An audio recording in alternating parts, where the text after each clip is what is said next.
Okay, if we could cut the music and have our seats, we will begin.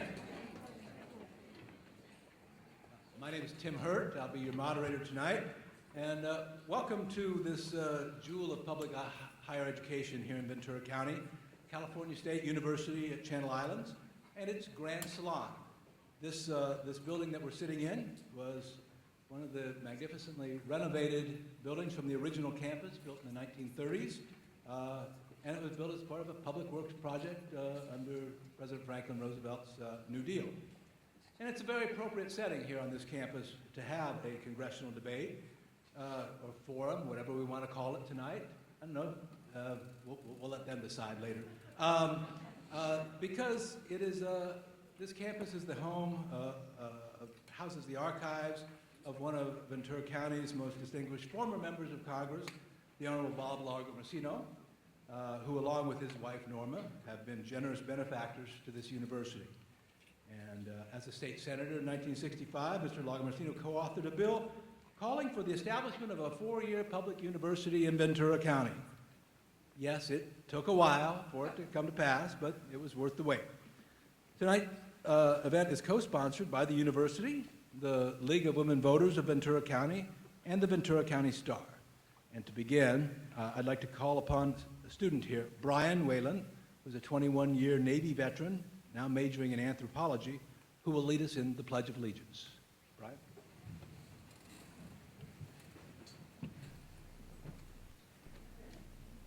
I pledge allegiance to the flag of the United States of America and to the republic for which it stands, one nation, under God, indivisible, with liberty and justice for all.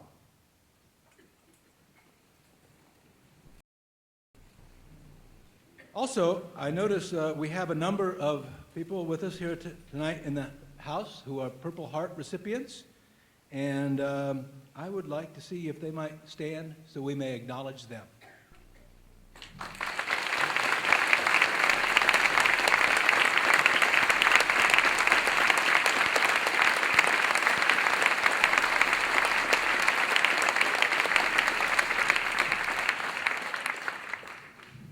Dr. Richard Rush has been president of the university since 2001 and has steered its growth and innovation for the last 13 years.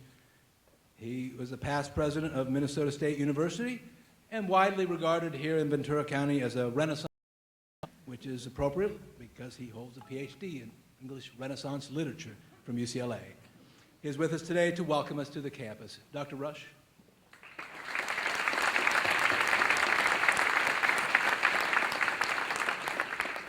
Thank you, Tim. Good evening, everyone, and welcome to your university. On behalf of our whole community, the students, the faculty, and the staff, it's our privilege to host this event. We are indeed fortunate to have two outstanding public servants standing for office, and tonight we have the opportunity to hear them address issues of concern for all of us here in Ventura County and indeed for our entire nation. Thank you for your willingness to be part of this democratic process, for this really is the core of what makes our democracy great. Thank you for being here.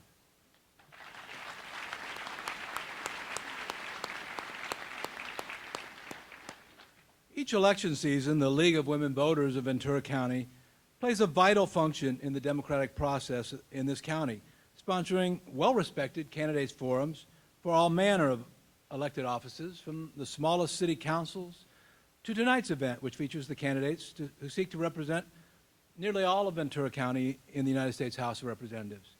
To welcome you tonight is Pat Essick, co-president of the League of Women Voters of Ventura County. Pat?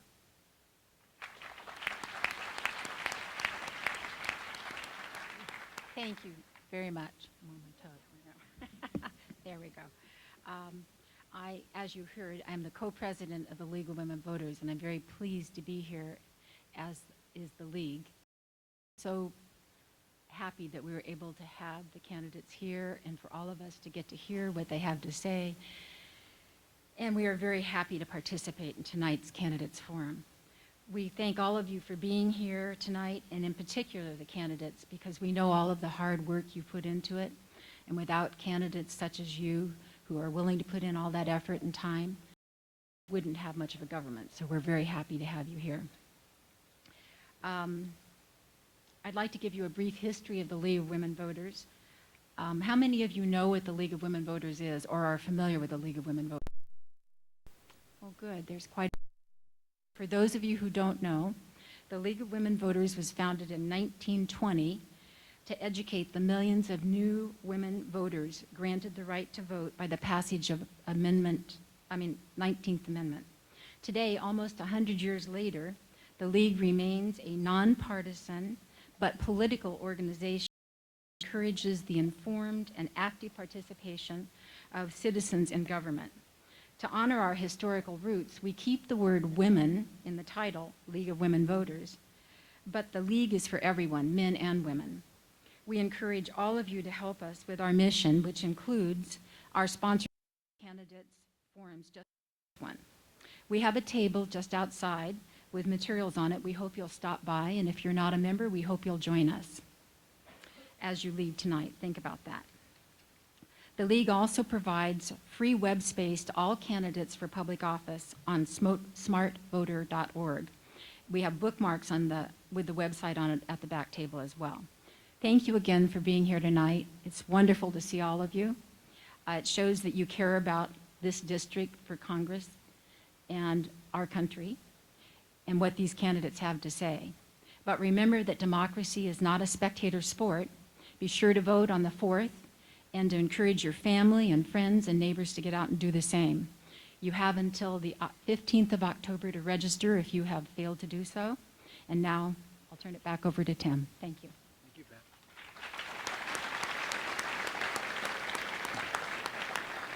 Okay, we're going to get started shortly. One quick reminder, please silence your cell phones.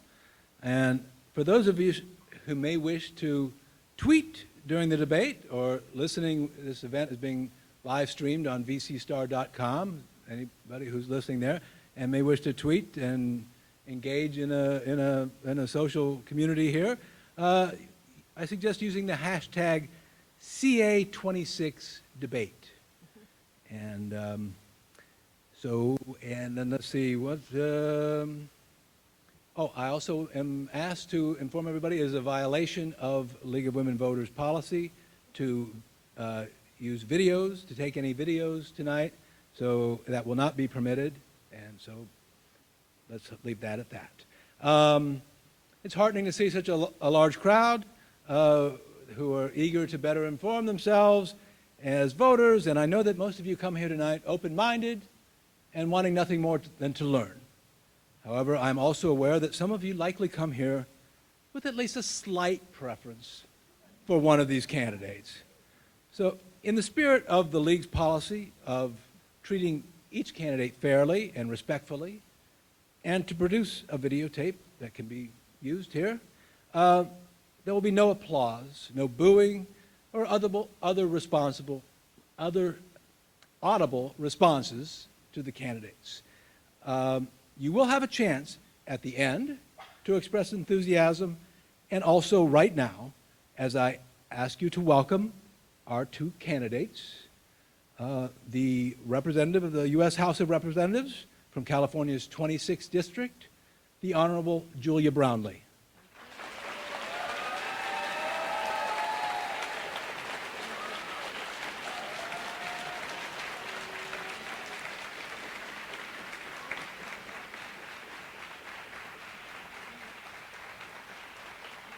And the Assembly member representing California's 44th District, the Honorable Jeff Gorell.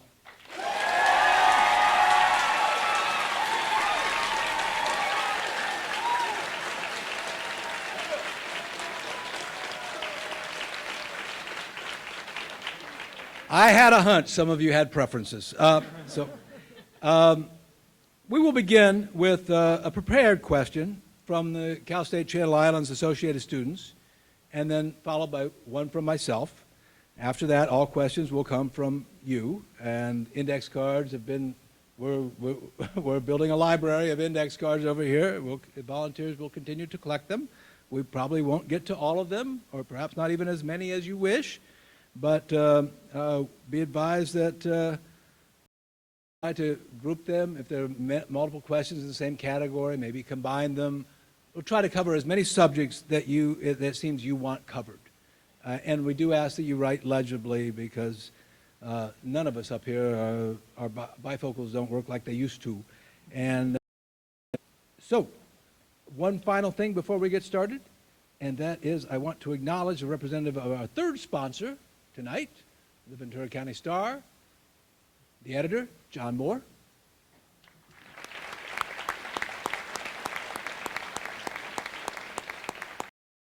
Here, candidates will make opening statements of 1.5 minutes each. They will then answer questions in alternating order. Rebuttal opportunities of 30 seconds will be allowed at my discretion.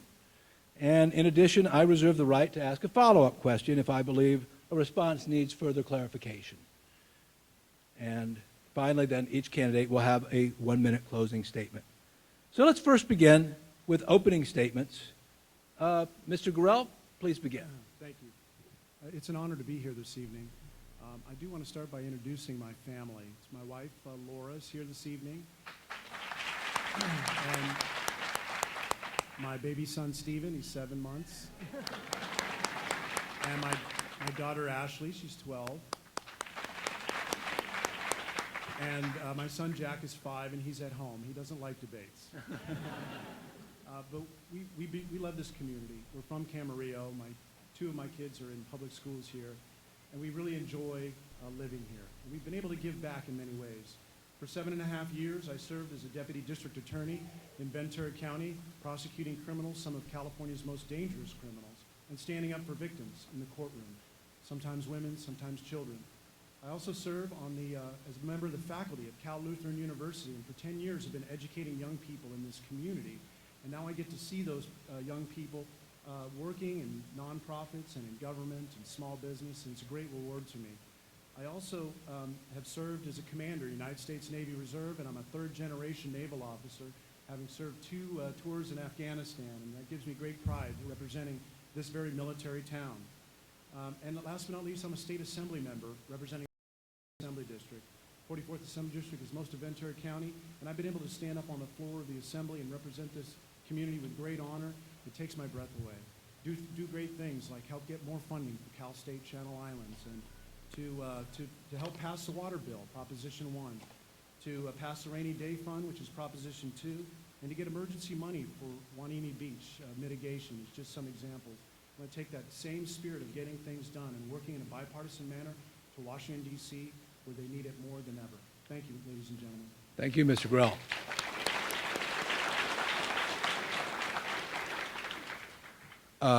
Ms. Brownley? Well, thank you. And can you hear me? A little closer. There we go. Now? Yeah, there we go. Thank you to the League of Women Voters, and thank you, Tim, and the Ventura County Star, and to one of Ventura County's finest institutions, Cal State Channel Islands, for providing this extraordinary venue. I'm Julia Brownley, and I was elected as Ventura County's Congresswoman in 2012, and I'm running for re-election. This institution, Cal State Channel Islands, the fastest growing university in the country, by the way, is very near and dear to my heart. It has been so rewarding to watch the development on this campus and to finally see the science building taking shape. I'm very proud that I was able to secure the funding for this when I was in the state legislature way back in 2006. I have worked on education issues ever since entering public service. As the chair of the Education Committee in the state legislature, fighting for the right opportunities for all of California's children, and fighting for dreamers and making college affordable and accessible to every student in California. As a new member of Congress, I have been extremely proud and very honored to represent Ventura County, and I look forward to this debate tonight and answering all of your questions. Thank you very much. Thank you. And I will note that applause was appropriate for the opening remarks, but as we get into the questions, will dispense with that. So the first question is for Ms. Brownley. Again, is from the Associated Students here. And the question is this: with the updates recently made to the Violence Against Women Act and Title IX, as well as the recent passing of SB 967, the affirmative consent bill in the state legislature, what are some of the things that you, as a member of Congress, can do to help us at the university level educate our students on sexual assault awareness, affirmative consent, and how to better educate our fellow students on this new way of thinking regarding an ongoing challenge? Well, thank you for that question. One of my favorite stories is to tell people 4 decades ago, I was a student in Washington, D.C., and was an intern on Capitol Hill. And I was so excited to be in the hallways of our United States Capitol, seeing women like Bella Abzug and Gloria Steinem and Barbara Jordan, Shirley Chisholm. These were really women warriors, and we were right smack dab in the women's movement. This was back in the mid-'70s. And it's pretty amazing to me to have now be a member of Congress, but almost 40 years later, to know that we're still fighting important issues as it relates to women. And certainly the Violence Against Women Act is a very important act that has been reauthorized to also include protections for students on our campuses. And I want to say to the students that I'm very glad that you raised this issue, because we need to build awareness not only here in Cal State Channel Islands, but across our country. Because violence against women, bullying, sexual assault cannot be tolerated. We must have a zero tolerance, and we've got to teach our young people the respect of women and the respect of their fellow classmates. Any kind of violence on a campus should be unacceptable. So I thank you for the question. Now, it's my expectation and hope that members of the audience will be asking questions about a lot of specific subjects tonight. But to start things off, on behalf of the STAR, I want to ask a philosophical question about your views on the role of government. And the question is posed to both candidates, and each will have the opportunity to respond. In 2012, when you were both members of the Assembly, California enacted a law that took the preliminary step of creating a first-in-the-nation program to establish a retirement savings program for the workers who do not now have access to a 401k. These new plans would be contributions voluntarily made by employees and withheld from their paychecks. The bill required a market analysis that would be funded by private donations, and it required that the final plan to come back for another vote of the legislature before it could be implemented. Supporters argue that this would be an innovative way to help low-income workers accumulate at least a small nest egg at a time when an estimated half of middle-income workers face the prospect of living at or near poverty in their senior years. Now, opponents argue that this plan might expose the state or their employers to fiduciary risks, and that implementing it could place another burden on employers. Ms. Brownley, you voted in favor of that bill. Mr. Gorell, you voted against it. And I'm wondering if you can reflect on what that vote might say or suggest about your view of the role of government and the limitations of government in our lives. Mr. Gorell? Thank you, Mr. Hurd. I'm going to use a portion of my time to respond to the earlier question that I didn't get to respond to. I do want people to know that as a district attorney for Ventura County, I stood up for victims of crime, including women, in the courtroom for 7.5 years. I also had the honor of being the third wave of U.S. military service members going into Afghanistan, a campaign that vanquished the Taliban and for the first time allowed women and children to go to school and to hold jobs for the first time in a generation. So I fought a war for women in Afghanistan, that today these children can go to school and these women can now hold jobs. The Violence Against Women Act is a resolution in the state legislature. I co-authored it last year. And I also supported and voted for the affirmative consent bill that was mentioned just a moment ago. As far as the 401k bill for private employers, it didn't make sense to me. It didn't make sense. No, it wasn't an easy vote, but I'll tell you what I had to I had so many calls to my office from small employers that said that this is an unfair burden upon small businesses. And also, this was an opportunity for the state of California to start time getting involved in holding on to and regulating small retirement accounts. This is the same state of California, by the way, that can't control its own bureaucracy with DMV, and then had a $30 billion deficit the year that I showed up to Sacramento. Is this the same government we want holding on to billions and billions of retirement savings and overseeing and regulating retirement savings for those in lower income, when these 401k opportunities are available to these same people through the private market? It just didn't make sense to me. I labored over it, I evaluated it, and I ended up voting no. Thank you. Thank you. And Ms. Brownley, I said both candidates will get a chance to respond to that question. Well, thank you for that, and I know a lot of you have heard me tell these stories before, but my grandfather suffered through the Great Depression. He was a great hero of mine and would tell me stories over and over and over again about the impacts of the Great Depression, and he lived in a very, very small one-bedroom apartment and always said that without Social Security and Medicare, he would have never even had the opportunity to live in this very small apartment that he and my grandmother lived in. Important bill.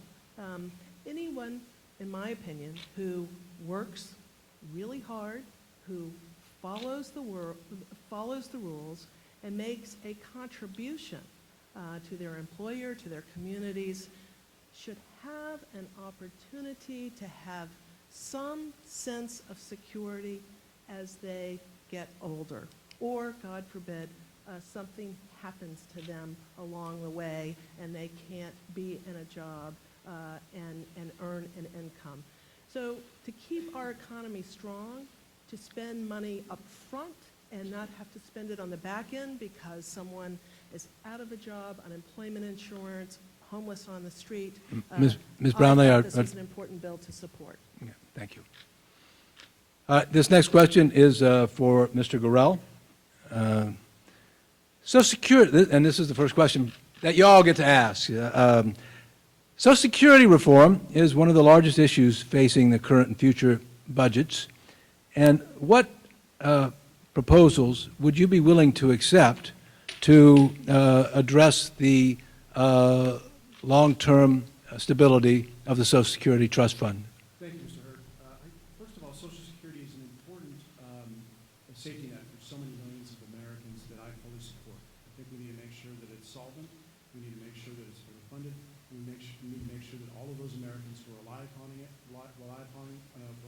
upon Social Security and Medicare will have that available to them. But there's two things that need to happen. One is that to make Social Security and Medicare truly solvent, we need to grow our economy. With a bustling economy in the United States, we're going to create the revenues that go back to Washington, D.C. and truly make Social Security solvent. And that's exactly what we need to do. And I will continue to work on the same kind of things I worked in Sacramento and Washington, D.C.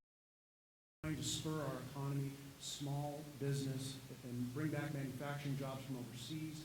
All of these things will help expand our economy and provide the resources to the Social Security program that so many Americans depend upon. What reforms need to take place? There are a number of suggestions. I think they're all on the table for the next generation, not those that are currently relying upon Social Security or who are close to and planning on relying on it. I think that we need to put all of these reform options on the table and then just discuss them in thoughtful ways, because without reforming Social Security and Medicare, eventually these programs will become insolvent and will disappear. So the responsible thing to do is be thoughtful, bipartisan, and work on these to save them for future generations. Ms. Brownley, I'm going to give you a short period to add your own response. 30 seconds. On Social Security, I will protect Social Security for today's seniors and tomorrow's seniors, period. And the way we're going to do that is we're going to grow a strong economy, we're going to grow a middle class, we're going to grow a women's economic agenda, which includes equal pay for equal work and raising the minimum wage and investing in infrastructure, investing in education, stopping corporations from shipping jobs overseas and the like. But that's how we will secure and protect Social Security is making sure that our economy is strong for today's seniors and for tomorrow's. Thank you. All right, this question goes to you, Ms. Brownley. Given that Ventura County includes more than 40 miles of coastline and 2 islands in the national park, please comment on how you plan to address growing threats of ocean acidification, overfishing, and other concerns with regards to sustainable seafood and the protection of this natural resource. I'm sorry, Tim, I didn't hear the middle part. Okay, well, you know, basically we're talking about the protecting of the ocean resource and what can be done to, or what might need to be done to preserve the sustainability of our ocean resources. Thank you for the clarification. Well, you know, we are all so lucky to live here in Ventura County and to have such a beautiful, beautiful coastline and the Channel Islands out in our ocean. And protecting that coastline and protecting our ocean is extremely, extremely important to this community and for the next generation. Our natural resources are finite, and we must be good stewards of our environment and good stewards of our coastline. And the life that lives below the sea is important as well to our health and vitality, and for those who want to recreate out in the ocean. All of this is very, very important. So I have always been a strong supporter of our coastline.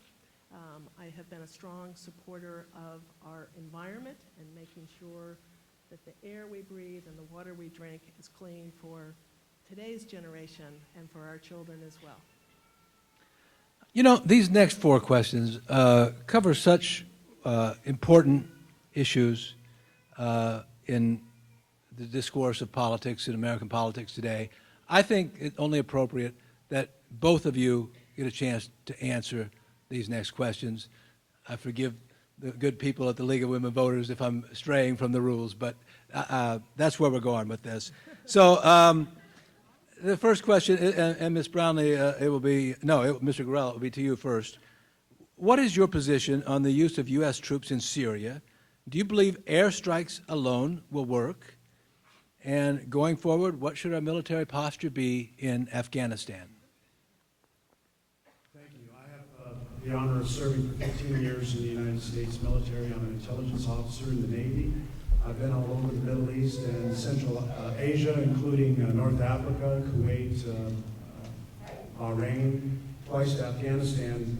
And I've got to say that I'm concerned about ISIS is so significant that we haven't seen this kind of a threat to Western civilization since World War II. And it's because of the we've seen these extreme elements of Islam, terrorists united and able to put aside their differences that have divided them in the past, including religious differences, including geographic differences, including tribal and ethnic differences, and they're united, and they're employing strategies, and they have lines of communication, and they have lines of support, and they're being paid and supported and staffed, and they have training.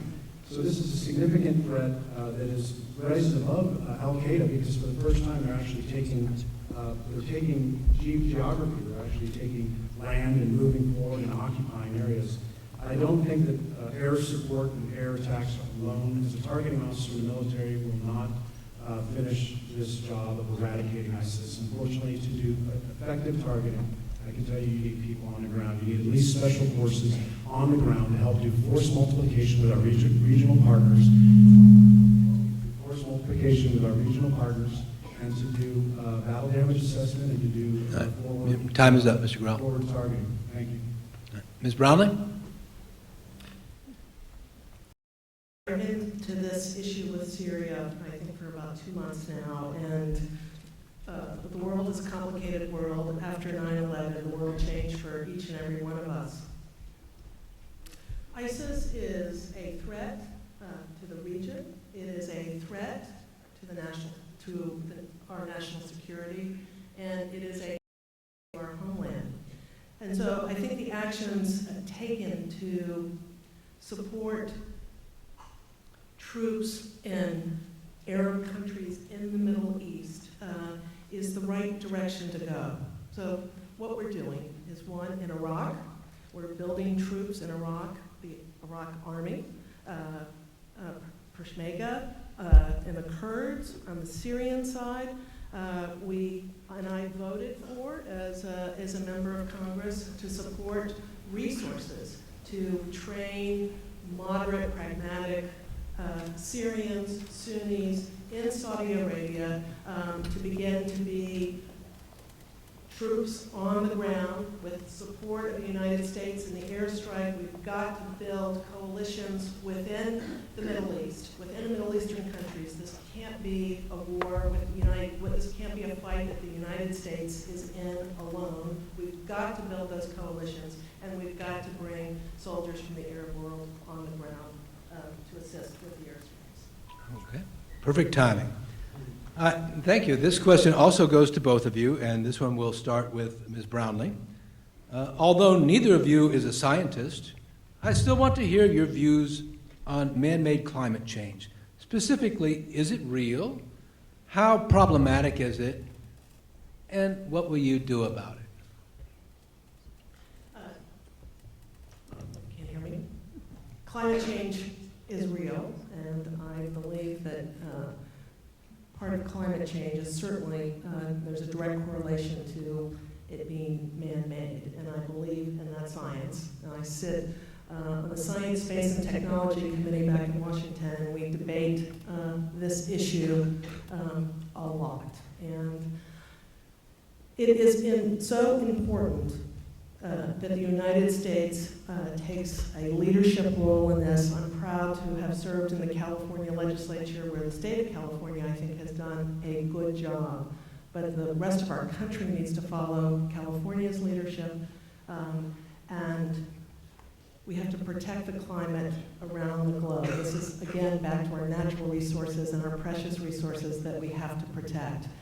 So we need a national clean energy policy in our country that we will invest in renewable energies, sustainable energies that will not only be supportive and good for the health of our families, but it will also be good in terms of being an economic driver for the future of California and for the future of our country. Thank you, Mr. Gorell. Thank you. I do believe climate change is taking place. What I also know, though, is the United States can't go it alone. The largest contributors to carbon, for identifying that as the precursor and the caveat for moving forward climate change, most of that's being produced in significant growth areas in China and India. Nations aren't willing to participate in a national effort to reduce carbon. And the efforts that California alone through 832, or the efforts of the United States alone, simply will not make a dent in any kind of a global effort to change global climate change. But we're doing our part here, at least. And the things that I'm proud of is I've moved forward a renewable resource agenda in the California State Legislature, and I'll continue to do that as a member of Congress. In fact, I joined offered a bill this year with Democrats that allowed, just here locally, the base of Ventura County, to lift the cap on the amount of renewables they use on the base so they can be energy independent on the base. They were previously allowed only 1 megawatt of production, and now this bill will allow them to be energy independent using wind and solar, and that will not only allow them to be more environmentally friendly, but maybe base of Ventura County now can compete with other bases as they make themselves more competitive when it's possible they can be considered for closure of the Navy base in 2017, the next round of base realignment closure. It's important our base is competitive. It's important they're embracing renewables. This is an agenda that I will adopt in Washington, D.C. as well. Great. We'll move on to another subject of great interest here in Ventura County and across California and across the nation. What is your position on a pathway to citizenship for those who are in the country without documentation? And if you support it, how long should it take for the individuals to become citizens? Mr. Gorell, you start on this one. Mr. Hurd, I I am a strong supporter of comprehensive immigration reform. And I think that is 4 legs of that stool. The 4 legs are, first of all, additional border security, period. The second is, we need to eliminate the incentives that have been created for people to choose to come illegally rather than the current legal process. That means eliminating the employers who are creating the underground economy by paying under the table, create real sanctions against employers that are attracting people across the border. The third element is pathway assistance. I support the opportunity for people, there's at least 1.5 to 2.5 million in the state of California who are undocumented. I think that those people that are here, that want to work, that want to participate, want to be all stakeholders in the success or the failure of our great state and our great nation, should have an opportunity to come out of the shadows and to work and be entrepreneurs and to be secure in the fact that they won't be separated from their families. Now, those people that have an opportunity to become temporary residents and ultimately the opportunity for pathway citizenship, but only in line after those who are currently going through the legal process. And then the fourth leg of this stool on comprehensive immigration reform is that California and other states have to be given authorization by the federal government to create guest worker programs so we can meet the ebbs and flows of our state's economy, whether it's in immigration or tourism. We need to be able to create those programs so people can come in and work and then go back to their nation of origin. And that will also alleviate some of the incentive to break the law rather than following the legal process. Thank you. Ms. Brownley. By the way, before you start, I've been admonished, but the volume is apparently not working real well on our audio stream. So they've asked all 3 of us to get a little closer to the microphone. Very good. We are a nation of immigrants. We're a nation of dreamers. Comprehensive immigration reform is extremely important for Ventura County, for the state of California, and for our nation.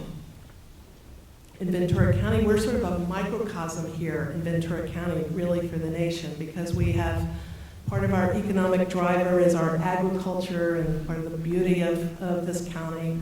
And also on the other side of high tech and biotech, where we're graduating and educating our dreamers and then saying, well, we don't want you to fill our jobs. So it's important on both sides. I have been a strong supporter of comprehensive immigration reform. I support the Senate bill. We've debated the House bill. But all parts of those bills include border security, extremely important, making sure that families have the opportunity to stay together, that dreamers have their opportunity as well. And if you work hard and follow the rules over a very long process, 14, 15 years, you too can have the opportunity to live here legally and participate in our communities and be a very important part of a strong economy. Thank you, Congresswoman. Now the next question, and we'll start with you, Ms. Brownley, and this one, I'm going to read the card. Okay? All right. It says both candidates claim to be pro-choice. However, one candidate has a 0% rating with Planned Parenthood, and the other has a 100% rating. How can this be? Well, I'm the candidate with the 100% voting record with Planned Parenthood, and I am pro-choice, and I am very supportive of a women's economic agenda. It is critically important, not only to women, but it's important to our future and to our economy, whether we're talking about a woman's ability to make her own decisions, her own body, if and when she wants to have children, if and when she wants to be in the workforce. This counts. This is important. It's also a woman's minimum wage. Guess what? Of the 100 million people who live in poverty in our country, 70% of them are single women and single women with children. Equal pay for equal work is also very important. All three of these components, the right to choose, raising the minimum wage, equal pay for women, is critically important for women, A, to succeed, but when women succeed, it's not only good for women in our country, it is good for men. And when women succeed, Ventura County succeeds, and our country succeeds as well. Thank you, Mr. Gorell. Please, no applause, please. Thank you. I'm pro-choice, period. I strongly support the protections that the Supreme Court has created, privacy protections, around those decisions that women make that are the most personal and private decisions that they may ever make in their entire life, period. I'm less concerned, frankly, about scorecards than I am about protecting women. So I want to tell you about the key bill that surrounds this particular scorecard for the last 12 months. It was a bill that came to the legislature that allowed, for the first time ever, nurses and midwives to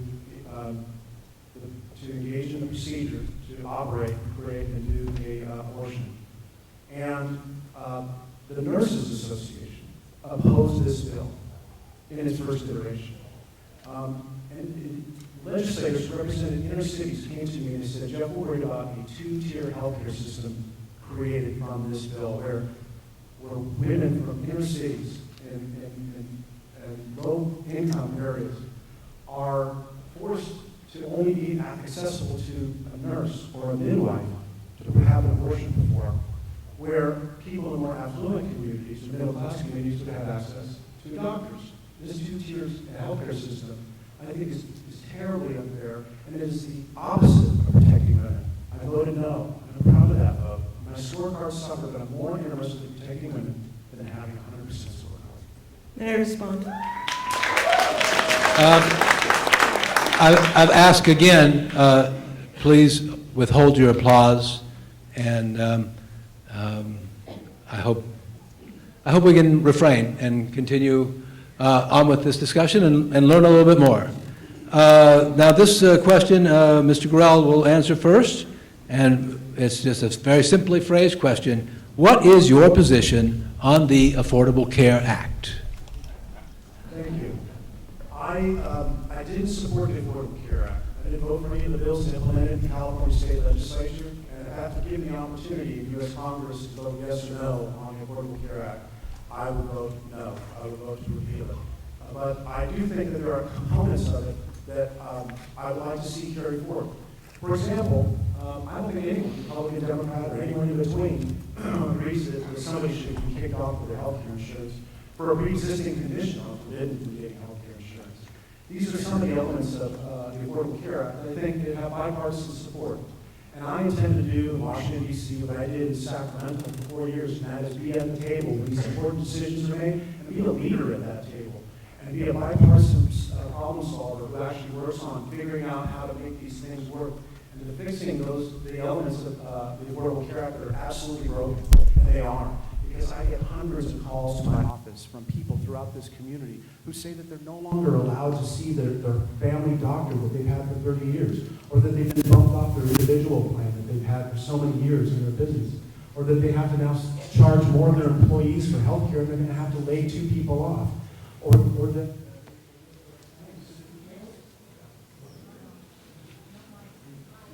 Okay, well,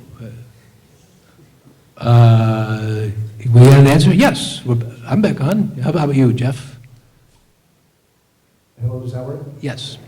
Or that their plan was simply canceled and they're not sure where to turn next. I have here a letter sent to Frances Prince. Frances Prince was the former mayor of Thousand Oaks, a lifelong Democrat. And this letter was sent to her to tell her that the public... Your time is up, Mr. Gorell. The timer's there. There was a yellow sign that said there were 30 seconds left. Mr. Gorell could see it.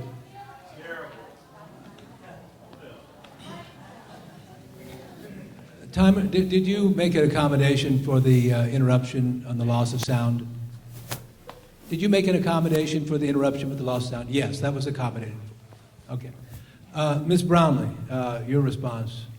Well, I just wanted to go back to the previous question because the bill that Jeff was talking about in terms of a 2-tier system, I think he's got it dead wrong.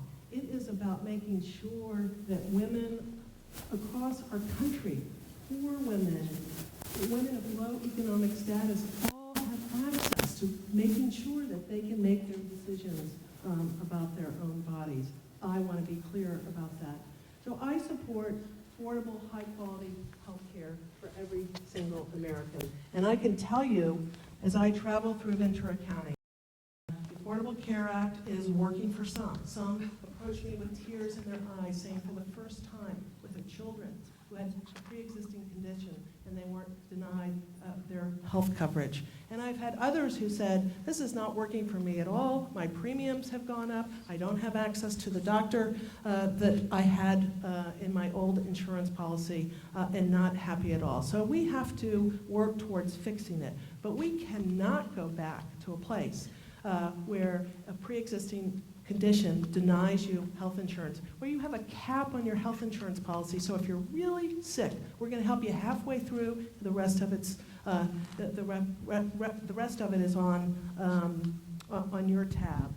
These are important issues, and we cannot go backwards. And I will say that, Mr. Gorell, there was a standalone bill in the state legislature about prohibiting insurance companies from denying insurance to people on a pre-existing Your time has condition, expired, Ms. Brownley. and he voted against it. And I will give you a chance to rebut that. 30 seconds, Jeff. I'm confused about Ms. Brownley's position on the Affordable Care Act. In an interview with the Camarillo Acorn on May 9th of this year, the article says, despite Brownley's clear viewpoint on certain issues, she remains ambiguous on the Affordable Care Act. When pressed supported Obamacare, she did not give a definitive answer. She's also taken it down off of her website as something that she supports. I'm pretty clear in my position. My position is that I want Americans to have access. Mr. Gorell, I Affordable think Care Act. I was giving you the opportunity to respond specifically to what Ms. Brownley said at the end regarding your vote. You'd had your opportunity to answer the broader question. I'm not sure that it needs a response. Thank you. Okay, very good. This question then will go to Jeff. Where do you stand on where would you stand on the shutdown of the government if it would happen again? Unambiguously against shutting down the federal government. I thought it was an irresponsible decision and would not support in any capacity that kind of an action again, period. All right, Ms. Brownley, we're going to just let both candidates answer all the questions from here on out. I think that was kind of my bad, so we're going to go. Shutting down the government was one of the most irresponsible actions of the United States Congress, and I will look to Speaker Boehner and his leadership for the reasons that it happened. And it should never happen again. People suffered from this shutdown, and it is the responsibility of Congress in a bipartisan way, Democrats and Republicans, to make sure that we have a budget that's balanced, a budget that the American people understand and is transparent, and we can move our country forward. But shutting down the government is the wrong thing to do. Very good. And so then this question is for you to start with, Ms. Brownley. Recent economic research has revealed that the top 10%, and especially the top 1% of our society, has reaped most of the benefits, particularly since the end of the recession, but in both boom and bust times. And is this a problem? And if you believe it is, how might we go about changing it? Look, in order to grow a strong economy and support the middle class and grow the middle class, we've got to do, there are a lot of things that we need to do. We have a women's economic agenda, investing in education, investing in infrastructure to grow this economy. But to balance a budget, we've got to do all of those things. But you know, for someone who is really, really, really, really wealthy, maybe they could pay just a little bit more to make sure that our economy is strong and that we can continue to grow the middle class. Look, Warren Buffett, there's no reason that Warren Buffett should be paying less income tax than a secretary. We've got to figure these things out. But most importantly, my focus and my priority is always to grow the middle class and make sure the middle class is strong for every single American. And if we do that, everybody is going to benefit from it, whether you're rich or not so rich. Mr. Gorell. Thank you. We need a jobs policy that attracts back the manufacturing jobs that this nation has lost, because those are the means of production are the true middle class, middle wage, family wage jobs that folks can move their way up from.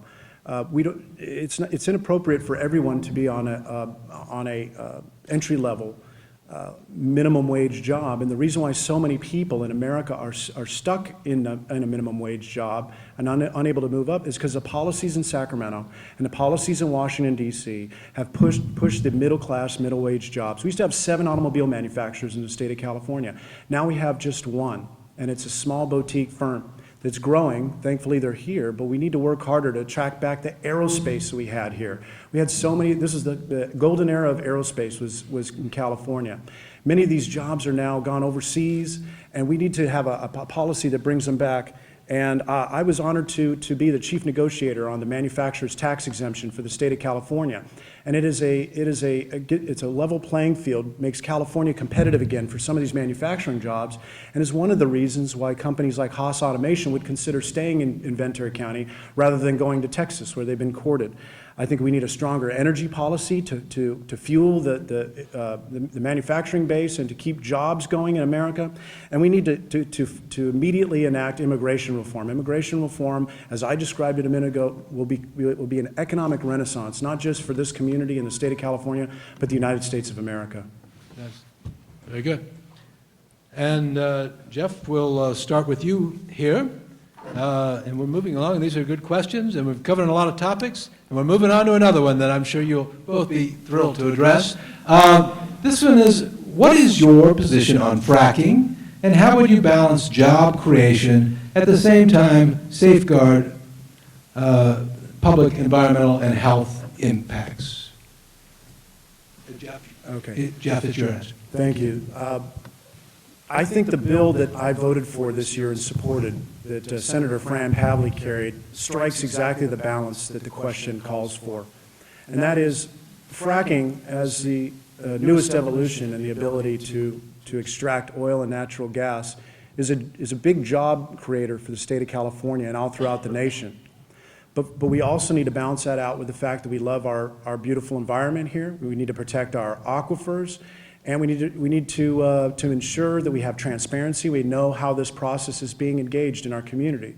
So the bill I supported was carried by Senator Fran Pavley, and she is a steward of the environment, a well-known champion for the environment. And the bill creates common sense guidelines and regulations around fracking that allow us to know what's being used, so it's transparency, and creates protect safety of people, public safety, and the environment. So I was proud to stand up for that, and I think it strikes exactly the balance that we need to have in the legislature and in Congress. Thank you, Julia. Fran Pavley is a colleague of mine, and I certainly support the bill that she moved forward in the legislature, which I think was a pretty strong compromise on her part. There's no question that we need to understand the science behind fracking. We're in the middle of a drought here in Ventura County, so our aquifers and our groundwater is extremely precious. In a time of drought, 70% of our water here in Ventura County comes from groundwater and aquifer. So we have to be really, really careful and make sure that toxins aren't seeping into the groundwater. That's imperative. Also, we have to worry about earthquakes and making sure that these wells are stable and they're not causing any seismic troubles for our county and for our state.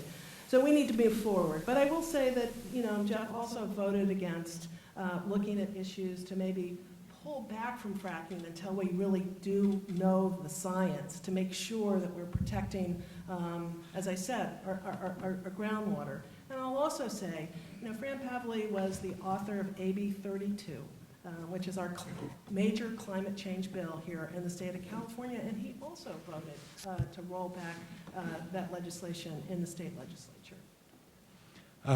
Jeff, since your name was mentioned there a couple times, I'll give you a brief rebuttal opportunity. Thank you. AB 32 was passed in 2006. I wasn't in the legislature then. Please stop. Please, that laughter is not appropriate because Ms. Brownley did not suggest that Mr. Gorell voted for or against AB 32 per se. The other thing is that I guess the criticism was leveled that I didn't support the moratorium on fracking. The moratorium would have overnight killed tens of thousands of California jobs, overnight. And this same moratorium that I'm now criticized for not supporting was also not supported by Senator Fran Pavley, champion of the environment, the author of AB 32, and also was not supported by the governor, governor of the state of California, Jerry Brown. And we worked behind the scenes in his office, negotiating the details of this fracking regulations carried by... Okay, your time for your rebuttal is up, Jeff. I know some of these things, it'd be nice to just throw out the clock, but this is basketball, not baseball, so we've got a clock in this game. Okay, this next question goes first to Congresswoman Brownley. Says, I've read in many flyers that I've received in the past couple of weeks that Jeff Gorell was a lobbyist. Is this true? Look, this is a very important election in Ventura County, and quite frankly, it's a very important election for our country. And I believe it is extremely important that people of Ventura County understand the issues and understand our differences. So there's lots of documentation here that Jeff has called himself a lobbyist. He said he's not a registered lobbyist, and I'll accept that. He's not a registered lobbyist. But if you look at various websites, his own LinkedIn website, he calls himself a lobbyist. He worked for the California Manufacturing Association. He worked for Paladin Principles. And in both cases and in both areas, he talked about his job and his responsibilities around lobbying. So the only thing that I can conclude is that, yes, Jeff, prior to being elected to the state legislature, was a lobbyist for the oil and gas companies. Okay. Mr. Gorell, you get a chance to respond. Thank you, Mr. Hurd. Actually, this portion of the debate might be between you and the incumbent because this article that you wrote in the Ventura County Star says, but was Jeff Gorell a lobbyist, ? The short answer is no. So this portion of the debate perhaps is answered, but what I do want you to know is why would the incumbent call me a lobbyist?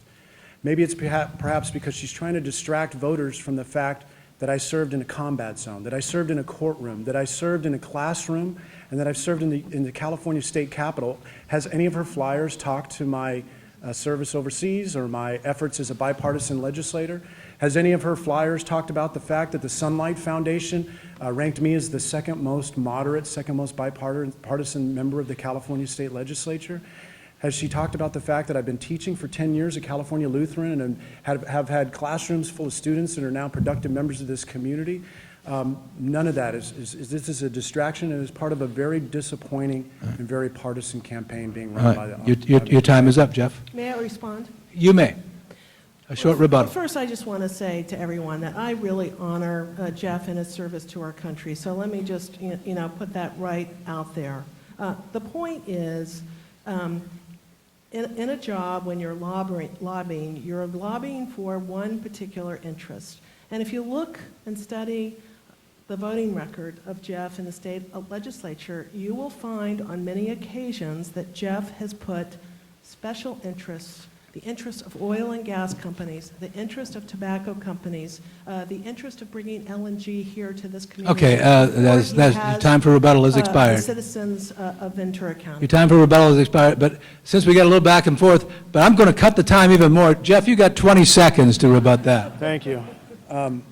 It's interesting that the word special interest is used because 90% of the money that the incumbent has raised for her congressional campaign has come from outside the district and from special interests and from the kind of companies that she's talking about me wanting to represent. She gets her funding from places like PG&E. That's an energy company. Your rebuttal time has dispersions are expired, Jeff. inappropriate. Thank you. You know, I've been a reporter for a long time, and sometimes people come back to me and they believe I've quoted them out of context, and I think now I understand their concerns. So this next question goes to Ms. Brownley first. Do you believe that Guantanamo should be closed? And if so, what would you suggest be done with the prisoners that remain there? This is a tough issue. As I said before, our world has changed really for all of us since 9/11, and it's a scarier world to live in, and there is a threat of terrorism around the world and a threat of terrorism here in our homeland. So we want to make sure that terrorists who are in our country are secured and not out in our neighborhoods, because first and foremost, it is about the protection of you, it's about the protection of your families, it's about the protection of our communities in our state, in our country. So this is a tough one. On the other hand, Guantanamo Bay is very expensive to operate.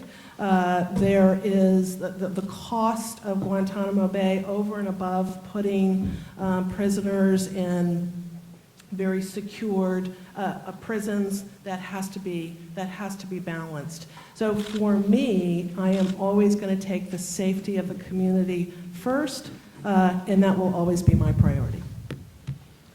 Mr. Gorell? Thank you. I absolutely oppose closing down of Guantanamo.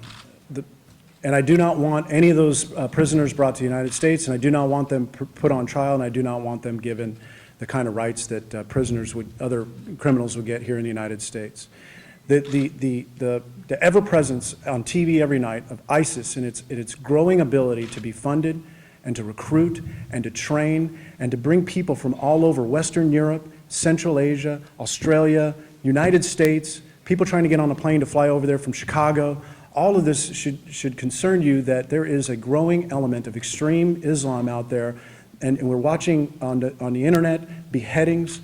The same people that are in Guantanamo are the same people of the same ilk of ISIS, and we need to make sure that they don't ever set foot on United States soil. And the incumbent has voted to close down Guantanamo, has supported the president's effort to close that, and that means that those prisoners are coming here. There's no other way that they can be dealt with. May I just respond, because that's inaccurate, and these have been tough votes for me, but I have not voted to close down Guantanamo Bay. I want to be perfectly clear to everyone who is here. Very good. The next question, with which, oh my goodness, I think we start with Mr. Gorell on this one, and it is to protect the United States from the Ebola virus. Would you support banning flights from West Africa or returning deployed troops? That's a great question. I do think that we need to do more than we're currently doing. I don't think that it's time for the public to panic, but I do think we need to have screening in Western Africa. I think that a consideration of stopping flights, certainly narrowing the number of flights coming over. I think that we need to do a lot more. From the information I've received back from Texas, for example, is that we are not, as a community, as a nation, handling this appropriately. And what we don't want to do is see this get out of control. Now is the time to act, not a month from now when it's out of control. So I would absolutely support greater sanctions along with the effort to not create panic in the community. Thanks. Congresswoman? My daughter lives in Africa right now, so this is sort of personal for me. This Ebola epidemic is scary, but I will say that we must eradicate Ebola at its source, which is in West Africa. Time and speed is of the essence in terms of this. We cannot let what happened in Texas happen here in Ventura County or anywhere else in our country. We have to make sure that we're following the right protocols.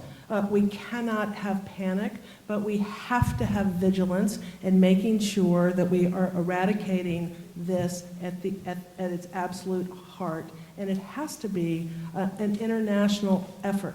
The United States is an important leader in all of this, but it has to be an international effort. And I support all of the deployment of additional medical personnel and other treatment centers and so forth at the heart in West Africa to make sure that we can get a handle and control of what's happening there. When we do that, then we can take care of the isolated cases and put this issue to bed.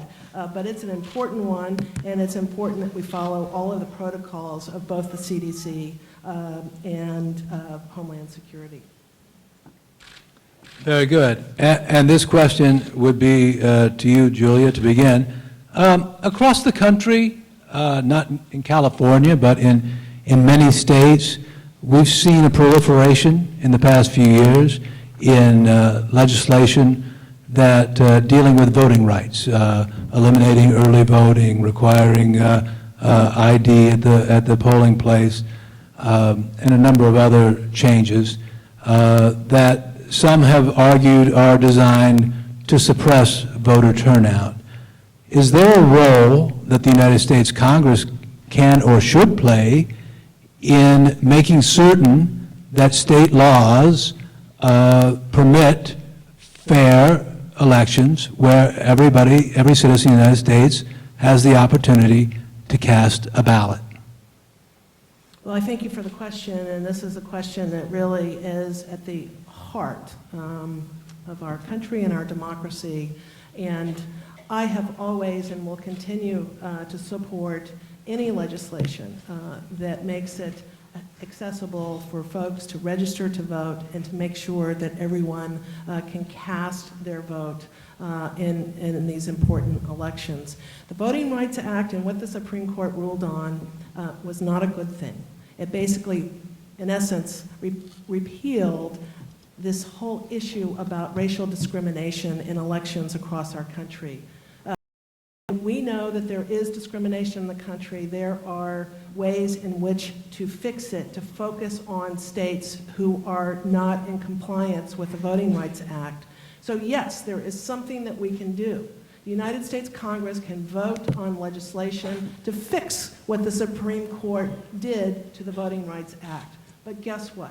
Speaker Boehner and the Tea Party Republicans back in Washington refuse to put a bill like this on the floor, and they want to obstruct and continue to obstruct what is happening across our country, many, many states across our country that are prohibiting individuals to exercise their right to vote. Very good. Assemblyman Gorell? Thank you.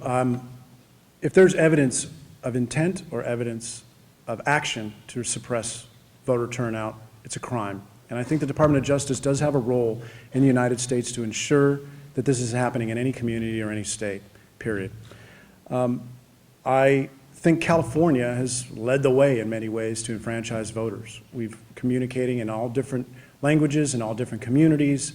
I've passed bills that enfranchise different voters to allow people overseas to download their ballot by electronically. I want more people to vote. I think people should be more engaged, because I've been to too many countries in this world, frankly, where there is no such thing as democracy, and they don't understand what it is. So this principle, this freedom, this liberty to be able to vote, this right is so sacred to the United States that you will see me defending it at every opportunity. Thank you.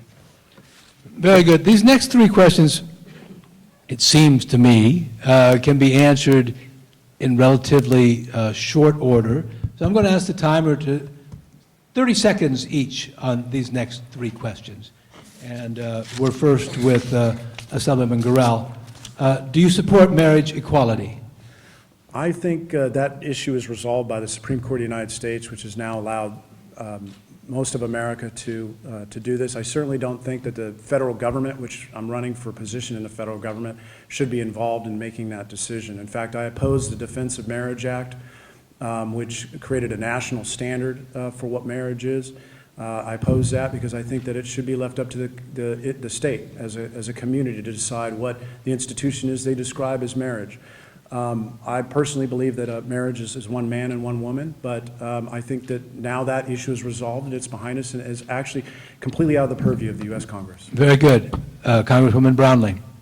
Yes, I support marriage equality unequivocally. My daughter got married a few months ago, and I believe very, very strongly that when two people love each other, that they should be able to marry.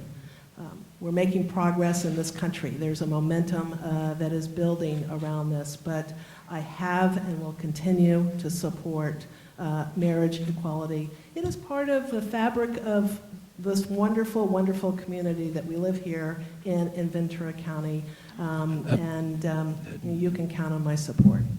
Very good. And this, again, 30 seconds. Ms. Brownley, where do you stand? And this one, 30 seconds might be challenging, but we're going to give it a shot. Where do you stand on the Keystone Pipeline? Well, I have voted against the Keystone Pipeline because I really do believe, as I said earlier, that the United States really needs a clean energy plan.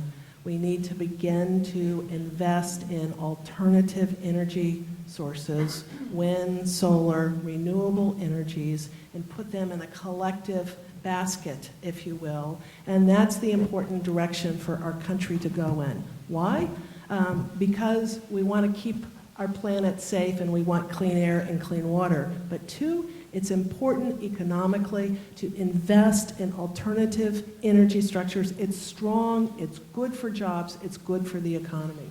Very good. Ms. Brownley went over about 15 seconds, so we'll give Jeff 45 seconds on this response. Thank you. I would support the Keystone Pipeline. I think we need a diversity in our energy sources, but most importantly, as somebody who's been to Afghanistan twice and to the Middle East many times, we need to be energy in the Middle East. And the Keystone Pipeline is the first step in that direction. The second thing is we are now, as a state, importing more crude oil by rail than we ever have before. And that means we're creating a new environmental risk every single day throughout our communities as these rail cars come through with crude oil. So, some of them have historically known to crash and go off the rails and pollute our rivers.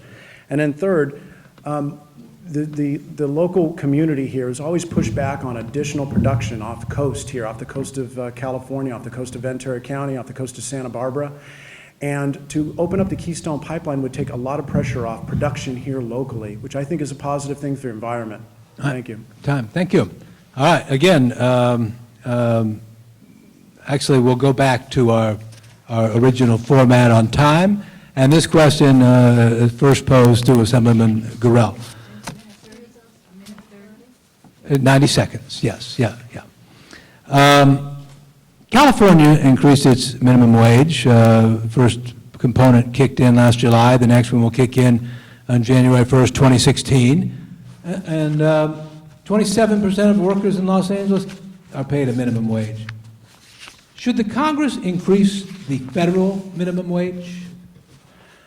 The answer is no. The minimum wage issue should be left up to the states. Every state is different. We're all different little nation states, and every economy in every state is different. And I think that minimum wage needs to be decided by the state capitals of every state, and that's what the 10th Amendment says. But generally speaking, I don't have a problem against raising the minimum wage in general, but people have to recognize that although you may be temporarily helping those people with a minimum wage job by bumping them up a few dollars, you're hurting the vast number of people in the community looking for employment.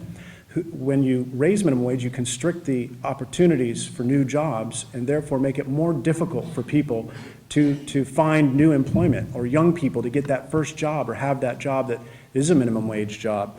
What we need to be focusing on more than ever is creating middle class, middle wage jobs that have been scared out of California, the manufacturing, construction, engineering, the manufacturing of aerospace. We need to be fighting to bring these jobs back from overseas. Those are the middle class jobs that you can support a family, you can put a family through college, that we used to have, we no longer have. California's middle class has shrunk while the service sector and the minimum wage has grown. That's not adding new jobs, ladies and gentlemen. That's not creating an economy that can sustain the future and growth and give people the rung to move up. We need to focus on jobs, and I've been doing that in Sacramento, and I'll do that in Washington, D.C. All right, time has expired. Ms. Brownley, should the federal minimum wage be increased? I support an increase to the federal minimum wage. The current proposal right now is for $10.10. Why do I support it? I support it because 100 million people in this country live in poverty. We need to grow and expand the middle class. What's happening in our country right now is our middle class is shrinking. The pay equity divide is growing. So a minimum wage at $10.10 is a very small step towards helping individuals who are working hard in our country. And indeed, for women, for men, increasing the minimum wage is one element of beginning to shift the paradigm so that we are growing our economy and growing the middle class as opposed to shrinking, shrinking, shrinking, and that's what's happening in our country. Very good. The next question will go first to you, Congresswoman. You know, the events in Ferguson, Missouri have focused national attention on an emerging issue. It seems that our police forces have become militarized. How do you feel about this? Well, this is an interesting question because I'm thinking back to the discussion we just had around the Voting Rights Act as well. But watching what unfolded in Ferguson was really devastating. And what happened in Ferguson was there was a complete lack of trust between the community and the police force. They had a police force in Ferguson with 3 people of color on that police force. In Ferguson, 2/3 of the population in Ferguson were African American. You have got to have a police force that is much more reflective of the community. Los Angeles learned that lesson a decade or so ago. And you have got to build trust. You've got to build community policing. We are very lucky here in Ventura County that we don't have to deal with a lot of these issues. But we must, and Ferguson must, and every southern city throughout our country needs to learn from what happened in Ferguson to begin to build a community and a police force that is complementary of the community and is policing right at the ground floor, right in people's neighborhoods, and the community and the police force knowing each other quite well. Assemblyman? Thank you. I do believe that the growing militarization of our police forces, our domestic police forces, needs to be kept in check, period. And that comes from somebody who used to be a partner in law enforcement, a deputy district attorney, and somebody who's in the military. But when I come home and I find that so much of the equipment and so many of the weapons that were used overseas are now here deployed domestically, it causes me concern. It's not consistent with the nature of our founding of our country, and it prompted me to be the chief author of a bill this year that would create limitations, warrant requirements on law enforcement to use drones for surveillance of people. They would have to require, and it was supported across the board, supported by just about every Democrat in the legislature, supported by the mayor of Los Angeles, Eric Garcetti, supported by 30 newspapers up and down the state, including the Ventura County Star and the LA Times. More than 40 constitutional lawyers signed a letter to Governor Brown saying this is an important check on police forces' invasion and surveillance of people's privacy. And I think that that is a growing concern because we are living in a surveillance society, whether it's the future use of drones to monitor people here domestically, or whether it's the NSA in Washington, D.C. collecting your phone records and IRS tracking people of certain political persuasions. All of these things need to be kept in check when it's related to surveying and overseeing American citizens. We need to be focused externally on the threat that exists in the Middle East and throughout the globe. Okay, we have time for perhaps two or maybe three more questions. So, Assemblyman, you get the first crack at this one. What are your views on the firearm regulations that were introduced following multiple mass shootings, including that at Newtown, Connecticut, but the subsequently failed to pass Congress? Proposals specifically such as closing the gun show loophole and renewing the assault weapons ban. Yeah, thank you. The events that have transpired, not just in Newtown, Connecticut and Santa Barbara, these are gut-wrenching, horrific events. And one of the young ladies killed in Santa Barbara was a constituent of mine.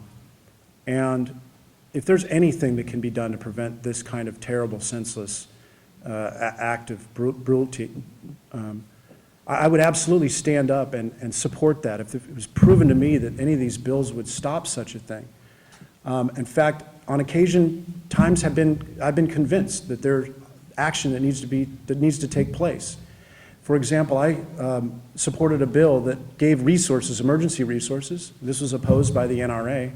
Gave emergency resources to the California Department of Justice because they had a backlog in terms of going out and getting weapons from those people that were on prohibited lists, who were already adjudicated not able and capable of possessing legally weapons. So we gave resources to the Department of Justice so they can go out and do that.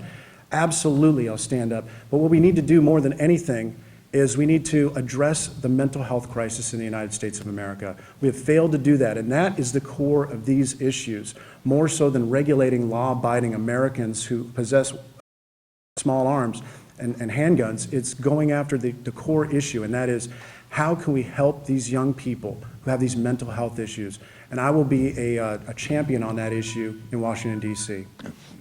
Great, your time has expired, and we'll move to the Congresswoman. This is a very important issue, for our country, and as the question implies, what happened in Sandy Hook and what happened in Santa Barbara was just tragic. We need, on a national basis, we need, common sense gun safety laws. There's just no place for assault weapons and AK-47s on our street. I agree with Jeff. We need to do a lot more with regards to mental health and mental illness around this issue as well. Look, I grew up actually in a Republican family. My dad was pretty staunch Republican, and we would have debates at the dinner table about Second Amendment rights.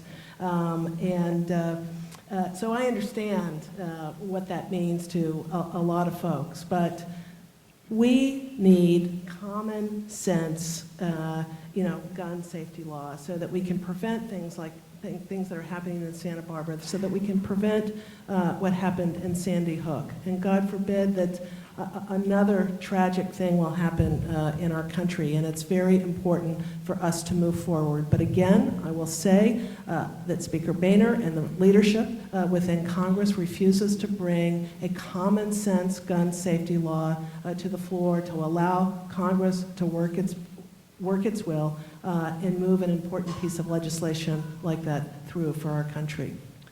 Okay, and this will be the last question, and then we will have closing statements from each candidate. And it goes to you, Ms. Brownley, to begin. Do you believe Congress should provide funding to the states to provide for universal preschool? Well, I think there needs to be a strong partnership between the federal government and our states. And, you know, as someone who has spent most of her time in public service around education as a school board member and as chair of the education committee in the state legislature, I am a firm believer that the investment in early childhood education is probably the most important investment we can make as a state and as a country. If we invest on the early end, and every child that enters kindergarten comes in having all of the same opportunities, comes in ready to learn, if we can do that on the front end, the dropout rate that we deal with, the achievement gap that we talk about, all of that would be minimized. I can't tell you, I can't overemphasize more how important it is that every single child has an opportunity, the same opportunities. And quite frankly, the achievement gap, I don't like that word, because what it really is an opportunity gap, because children come to school and they are not ready to learn. They have not had the same opportunities that your children and my children have had, and we've got to close that opportunity gap, and we can do that through universal preschool. Thank you. Assemblyman. Thank you. I'm actually very excited to talk to you a little bit about some important things that happened this year. I'm a strong supporter of early education. I think it gives kids a leg up in a very challenging world, and it is a great equalizer in our community's education, and that starts at the very early ages. And so I worked closely with First Five, and I also worked closely with the Democrat governor of this state, and we did something this year, and I was vice chair of the budget committee. I helped support that, and as we invested in preschool now for low-income families throughout California. So it's more than just talking about this issue, folks. I'm working on it. And secondly, I authored a bill that was joint authored with other Democrats. It was a bipartisan bill that would encourage private investment in early education. It would encourage corporations and companies in the community to support early education and preschool programs, and in return receive tax incentives for being able to do that. And it was at no impact to the California State General Fund or to taxpayers. It was an innovative, thoughtful way to get more young people in preschool. And so I'm excited to do more than just talk about these issues. I'm excited to champion this year a leader on early education in Sacramento. I will continue to be that in Washington, D.C. Thank you. I'm going to ask my hardworking timers here, maybe for a little help. Do you recall the amount of time that was told the candidates for closing statements? The amount of time that was allotted for closing statements? Or perhaps either of the candidates. Do you recall? All right, we're going to stick with a minute and a half. Let's go with a minute and a half. We got exactly 3 minutes left. And Assemblyman Gorell, since you had the first word, then we'll have Congresswoman Brownley have the last word. That seems fair. So your closing statement, please. Thank you. I'm honored to have the support of so many great people in this community for my campaign for Congress. It really is an honor. And that's not just Republicans, that's high-level Democrats too, including Dr. Irene Pinkert, former Mayor Pro Tem of Oxnard, a lifelong Democrat who's never supported a Republican before, but now she's co-chairing my campaign for me in Oxnard and standing up on my behalf, because she's seen that not only am I accessible, but she's been able to call me on behalf of her community and her city that she represented as a Mayor Pro Tem, but that I actually get things done, whether that's more funding for local education, whether that's restoring and providing emergency mitigation measures to Wanimi Beach to prevent it from disappearing in the ocean, whether it's working with the governor on the water bond and being co-author of that, or whether it's being the principal co-author of the Rainy Day Fund, which is Proposition 2, that you'll all have a chance to vote on in November. At the same time, you'll see my name. So all of those things together make people say, wow, this is a candidate who has a history of putting people ahead of politics. And we need that more than ever in Washington, D.C. We need that because we have so many challenges ahead of us. We have challenges with regard to this economy. Fewer people are participating in the economy than since the 70s. They've given up hope trying to find a good job. The federal government has to come in as a partner with water. We need to pass immigration reform. It'll be one of the first things I do is be a leader on immigration reform. The Veterans Administration is broken. It's no longer providing the health care that our veterans deserve. And we have a national security threat that is as great as we've ever seen since probably before the Cold War. Frankly, we need leadership in Washington, D.C., and I'm prepared to provide that right now. Congresswoman. Well, thank you all for being here, and thank you for your questions. Thank you for participating in today's forum. All of your questions were great. I have been so proud and so honored to represent Ventura County in Congress over the last 2 years. I hope I have been clear that my first priority is and will always be to represent all of Ventura County's interests and to continue to fight for Ventura County's middle-class families. From a woman's right to choose to gay marriage, fighting to make sure every single veteran receives the care they have earned and deserve, protecting the middle class, Social Security, and Medicare. And I will continue to roll up my sleeves to serve you, and to fight for you every single day. We've accomplished a lot in just under 2 years, from dredging at our harbors to sand on Wainini Beach, passage of an important farm bill for Ventura County, protecting Naval Base Ventura County, and working across the aisle to secure landmark legislation to help veterans here at home and across our great nation. I feel like I'm just getting started, and I hope all of you, most importantly, will vote in this election. This is an important election for Ventura and for our nation, and that you will give me the opportunity to continue to serve you and to represent you in Congress. So thank you very, very much. All right, thank you. Let's hear it for both of our candidates.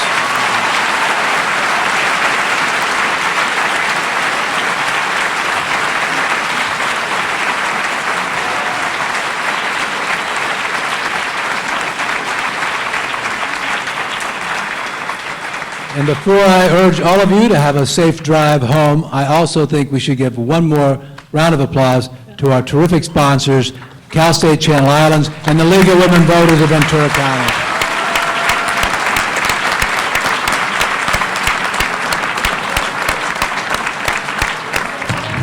Thank you and good night.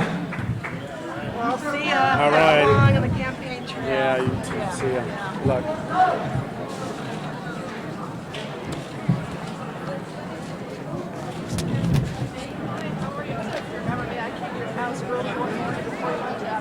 Oh, that's right. That's been a few news.